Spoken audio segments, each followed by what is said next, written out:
رات اور چشموں میں ہوں گے، وہ جو ان کا رب انہیں دے گا وہ لے لیں گے۔ یہ اس وجہ سے ہوگا کہ وہ اس سے پہلے نیکوکار تھے، وہ راتوں کو بہت کم سویا کرتے تھے اور سحری کے وقت وہ اللہ تعالیٰ سے استغفار کیا کرتے تھے۔ محترم بھائیوں، اللہ تعالیٰ اپنے بندوں پر بڑا مہربان ہے، اور اس کی مہربانی کی ایک علامت یہ بھی ہے کہ اس نے اپنے بندوں پر جو فرائض مقرر کیے ہیں ان میں کمی کوتاہی اگر ہو جائے تو اس کے ازالے کے لیے دنیا میں ہی کچھ اعمال بتا دیے ہیں کہ وہ عمل کر کے اپنے فرائض کی کوتاہی کو پورا کر لو۔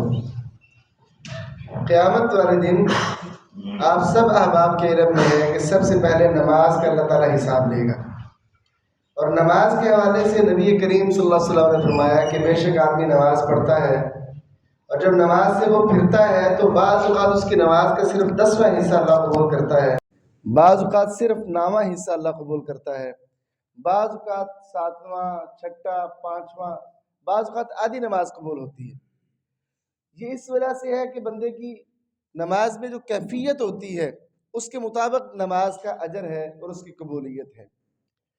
قیامت والے دن اللہ تعالیٰ جب حساب لے گا نا نمازوں کا، تو اللہ تعالیٰ دیکھے گا کہ اس کے فرائض میں کتنی کمی ہے، تو فرشتوں سے کہے گا قال اللہ عز وجل للملائکہ انظروا هل تجدون لعبدی من تطوع، اے فرشتوں ذرا دیکھو میرے بندے کے نوافل میں سے کچھ ہے، اگر تو ہوا تو اللہ کہے گا میرے بندے کے جو فرائض میں کمی ہے نا، نمازوں میں کوتاہی تھی، یہ ان نوافل کے ساتھ پوری کر دو۔ اب اگر ہمارے پاس نوافل نہ ہوئے تو وہ کمی تو پوری نہیں ہوگی نا، تو ہم جرم وار قرار پائیں گے، قصور وار قرار پائیں گے۔ محترم بھائیو، رمضان کا مہینہ آتا ہے اور مساجد میں نماز تراویح کا اہتمام ہوتا ہے۔ نوافل کی جتنی بھی نمازیں ہیں، نماز کے بعد کی سنتیں ہیں، فجر کی سنتیں اور باقی نوافل کے اندر جو افضل ترین نماز ہے نا، وہ نماز تراویح کی نماز ہے۔ نبی کریم صلی اللہ علیہ وسلم نے فرمایا افضل الصلاۃ بعد الفریضہ صلاۃ اللیل، کہ فرض نمازوں کے بعد افضل ترین نماز رات کی نماز ہے، نماز تراویح۔ تو آپ احباب بھی دیکھ رہے ہوں گے جیسے رمضان کا مہینہ اپنے اختتام کی جانب بڑھتا جا رہا ہے، ویسے ویسے مساجد کی رونقیں بھی کم ہوتی جا رہی ہیں اور لوگ نماز تراویح سے پیچھے ہٹنا شروع ہو گئے ہیں۔ حالانکہ نبی کریم صلی اللہ علیہ وسلم کے دور کے اندر جیسے جیسے رمضان آگے بڑھتا رہا، لوگوں کی نماز تراویح میں شرکت بڑھتی۔ نبی کریم صلی اللہ علیہ وسلم رمضان کا مہینہ شروع ہوا، آپ مسجد میں آئے تو آپ نے نماز تراویح پڑھائی۔ تو کچھ لوگ تھے، صبح ہوئی تو لوگوں نے بتایا بھائی اللہ کے رسول نے رات قیام کروایا ہے، تو اگلے دن اور لوگ آگے مسجد میں، اللہ کے رسول نے پھر قیام کروایا۔ تیسرے دن اور لوگوں کو پتا چلا کہ بھائی رات تو اللہ کے رسول نے نماز تراویح پڑھائی ہے، تو تیسرے دن مسجد کھچا کچ بھر گئی، مسجد میں جگہ نہیں تھی، تو اللہ کے رسول نے تیسرے دن پڑھائی۔ جب چوتھا دن آیا نا تو مسجد کے اندر بہت زیادہ رش، وہاں پہ پیر رکھنے کو جگہ کوئی نہیں، رسول کریم نہیں نکلے گھر سے، حتیٰ کہ لوگ آوازیں لگاتے اور نماز نماز نماز، اللہ کے رسول آوازیں بھی سنتے رہے لیکن گھر میں رہے۔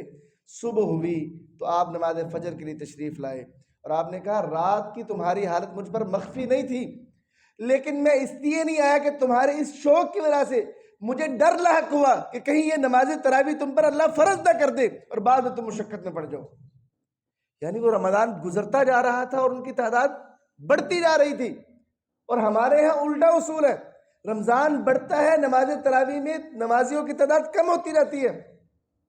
حالانکہ یہ نماز تراویح ایسی عظیم الشان نماز ہے کہ ایک بندہ پڑھے نا اور اس نماز تراویح میں بس اتنا سا حصہ لے جس میں 10 آیتیں امام پڑھ لے، اتنا سا حصہ لینے پر اللہ تعالیٰ بندے کو غافلوں کی لسٹ سے نکال دیتا ہے، اور صرف اتنا سا حصہ لے لے کہ جس میں امام 100 آیتیں پڑھ لے، اللہ تعالیٰ اس بندے کو اپنے فرما بردار بندوں میں شامل کر لیتا ہے، اور 1000 آیتوں کی تلاوت پر نماز تراویح میں اللہ تعالیٰ بندے کو خزانہ حاصل کرنے والوں کی لسٹ میں شامل کر دیتا ہے۔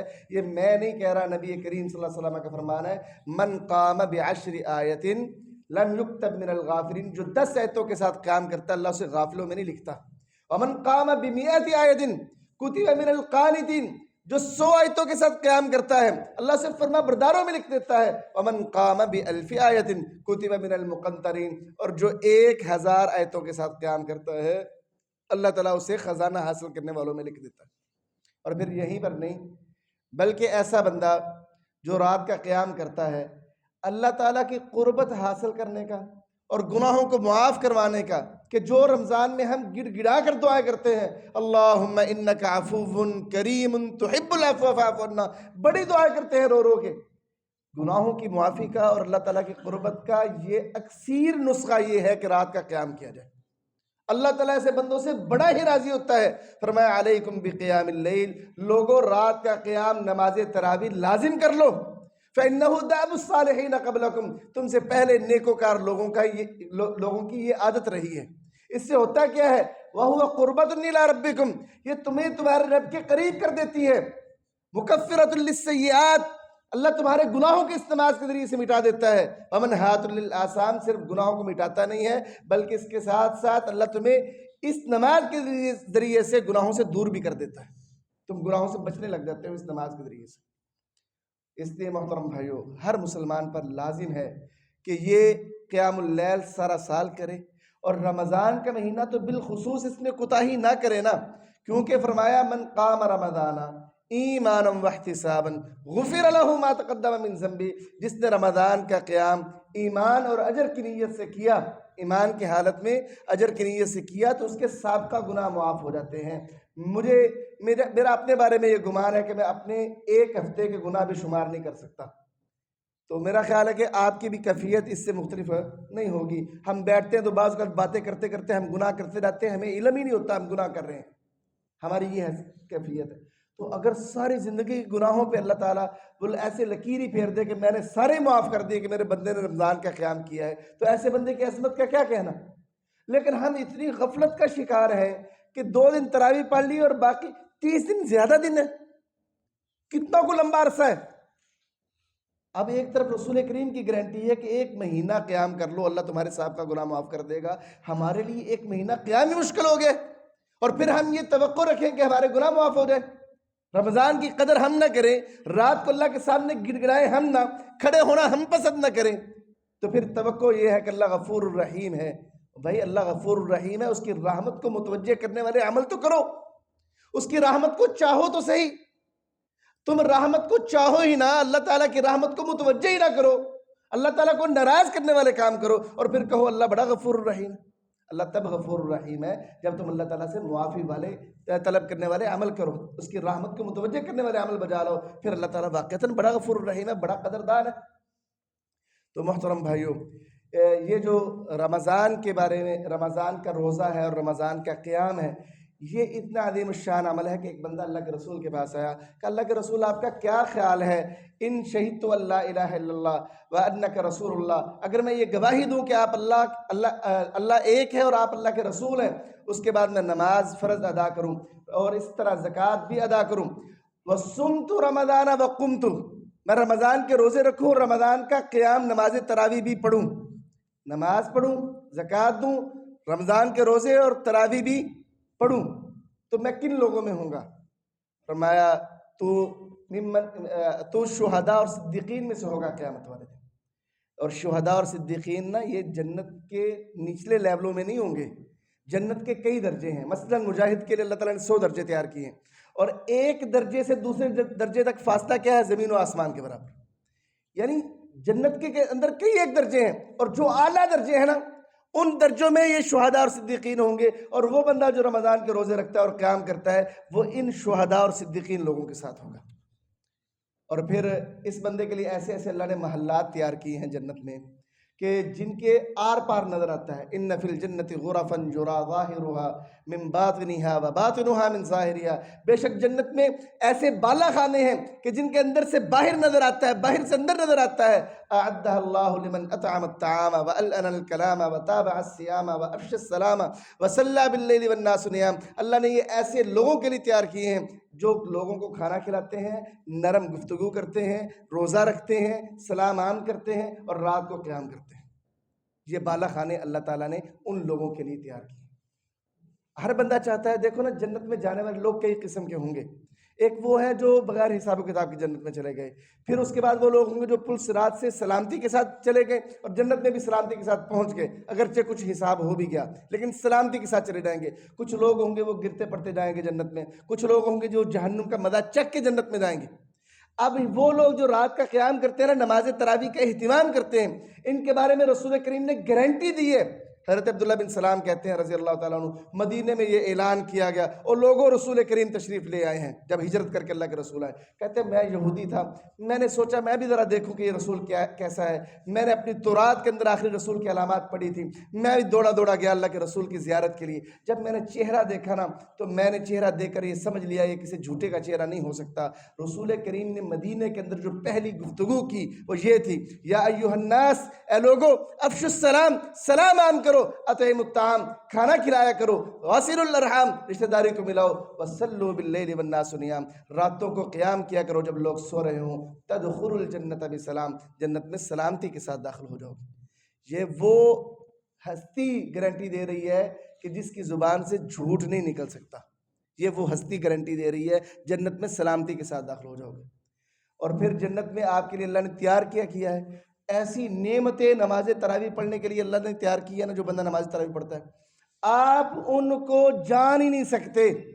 تتجافى جنوبهم عن المضاجع يدعون ربهم خوفا وطمعا ومما رزقناهم ينفقون، کہ وہ لوگ جن کے پہلو رات کو بستروں سے الگ رہتے ہیں، وہ رات کو قیام کرتے ہیں، وہ اپنے رب کو خوف اور امید کی کیفیت میں اللہ تعالیٰ کو پکارتے ہیں اور جو اللہ نے دیا ہے اس میں سے خرچ کرتے ہیں. فلا تعلم نفس ما اخفی لهم من قرۃ اعین، کوئی جان نہیں سکتی کہ اللہ تعالیٰ نے اس بندے کے لیے، اس کی آنکھوں کی ٹھنڈک کے لیے کیسی کیسی نعمتیں تیار کر رکھی ہیں. تو اللہ تعالیٰ نے ایسے بندے کے لیے بڑی عظیم الشان میزبانی تیار کر رکھی ہے جنت میں جو رات کا قیام کرتا ہے. یہاں پر ایک آخری بات، ہمارے ہاں ایک بڑی کوتاہی یہ پائی جاتی ہے کہ جو بھائی قیام کرنے والے ہیں نا، جب امام صاحب 8 رکعت تراویح پڑھ لیتے ہیں تو وہ وتر نہیں پڑھتے، چلے جاتے ہیں. 2 صورتیں ہیں. ایک تو یہ ہے کہ اس بندے نے صبح پڑھنا ہے وتر اور کنفرم اس کی روٹین ہے کہ پڑھتا ہے تو ٹھیک ہے، یہ تو چلا جائے نا. جس بندے کی روٹین نہیں ہے، سوچتا پڑھ لوں گا تو اس سے کوتاہی ہو جاتی ہے. ایسا بندہ اتنی بڑی فضیلت والے عمل کو چھوڑ رہا ہے کہ جس کا وہ اندازہ نہیں کر سکتا.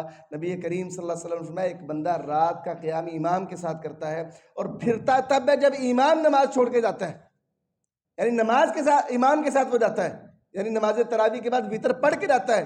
فرمایا حسب لہ قیام لیلہ، اللہ اس کے لیے پوری رات کا قیام لکھتے ہیں. تو ہم 8 تراویح تو پڑھ لیتے ہیں گھنٹہ لگا کے اور 5 سے 10 منٹ کا وتر نہیں پڑھتے کہ یار وہ صبح پڑھیں گے. اور صبح کیا ہوتا ہے کہ سحری کی جلدی میں وہ وتر پڑھا جاتا ہی نہیں ہے، جس کی وجہ سے ہم اتنی بڑی فضیلت سے محروم ہو جاتے ہیں. تو اس لیے محترم بھائیو، یہ جو رات کا وتر ہے اگر آپ کا اپنے آپ پہ کنٹرول نہیں ہے، آپ صبح نہیں اٹھ سکتے، تو حضرت ابوبکر کی کیفیت یہ تھی کہ وہ رات کو اول وقت میں ہی عشاء کے بعد ہی وتر پڑھ لیا کرتے تھے. تو اگر آپ کی کیفیت یہ ہے کہ آپ فجر کے وقت نہیں اٹھ سکتے وتر کے لیے، سحری کے وقت اٹھتے ہیں آپ اور وقت نہیں ہوتا وتر کا، تو آپ کو اس میں کوتاہی نہیں کرنی چاہیے. اور رات کو جیسے ہی تراویح ختم ہو اس کے فوراً بعد نماز وتر پڑھ کے مسجد سے جائیں. نبی صلی اللہ علیہ وسلم نے فرمایا اجعلوا آخر صلاتکم من اللیل وطرا، اپنی رات کی نماز کے میں آخری حصہ وتر کا بناؤ. جب رات کی نماز پڑھ رہے ہو نا 2 کر کے، جب آپ اکتار بس کو اب میں نے بس کرنی ہے نماز تو وتر پڑھ کے جاؤ. تو اس لیے محترم بھائیو، یہ جو رات کی نماز ہے اس کے اندر صرف 8 نوافل نہیں ہے، اس کے ساتھ وتر بھی شامل ہے. اور وتر کی فضیلت ان نوافلوں سے زیادہ ہے، ان نوافلوں سے وتر کی فضیلت زیادہ ہے اور اس پر تاکید نبی کریم کی زیادہ ہے. الوتر حق علی کل مسلم، نبی کریم صلی اللہ علیہ وسلم نے فرمایا کہ وتر پڑھنا ہر مسلمان پر حق ہے. تو اس لیے محترم بھائیو، وتر پڑھ کے جایا کرے. اللہ تعالیٰ سے دعا گو ہوں کہ اللہ تعالیٰ ہمیں صحیح معنوں میں قیام اللیل کرنے کی توفیق عطا فرمائے، ایسا قیام اللیل کہ جس کے نتیجے میں اللہ ہمارے سارے سابقہ گناہ معاف فرما دے. وما علیہ الا البلاغ.